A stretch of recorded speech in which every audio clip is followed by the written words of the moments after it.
Les gendarmes les appellent opération contrôle de flux. En clair, pour dépister l'alcool et les produits stupéfiants consommés ou transportés par des automobilistes. Eh bien, hier en Mayenne, un contrôle avait lieu, tandis que des trafiquants de drogue mayennais étaient jugés au même moment par un tribunal de Rennes. Pierre-Éric Cali et Pascal Cosset. Falco à la manœuvre. Ce chien de la gendarmerie est dressé à la recherche de stupéfiants et de billets de banque. Venu d'Angers, il fait partie du dispositif organisé par l'escadron départemental de la sécurité routière de la Mayenne.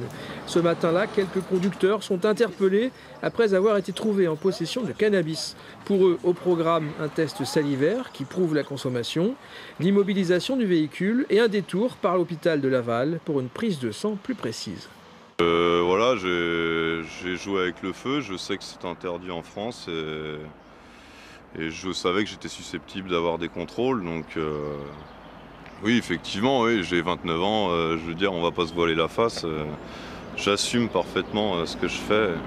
Mais ces hommes et ces femmes de l'EDSR sont plus connus pour leurs interventions sur le réseau routier, une de leurs principales missions, même si le judiciaire peut parfois leur être confié, comme pour cette opération appelée contrôle de flux.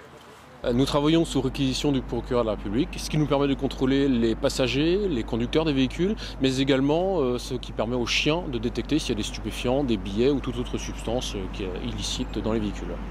151 ! Car voilà où le conducteur n'aime pas trop les voir dans son rétroviseur, à l'occasion d'un excès de vitesse sur l'autoroute. En Mayenne, 60 km d'est en ouest, et comme partout ailleurs, difficile de nier l'évidence. Il arrive parfois exactement que certains contestent, mais généralement, voilà. Quand on leur explique où est-ce qu'ils ont été verbalisés, dans quelles conditions, à la fin ils disent bien que, voilà, qu'ils reconnaissent l'infraction. En Mayenne, 47 gendarmes sont affectés à l'EDSR, partagés entre les brigades motorisées de Château-Gontier, de Mayenne et le peloton motorisé de l'autoroute. Depuis 2 heures maintenant, Gilles Bourdoulex est devant la cour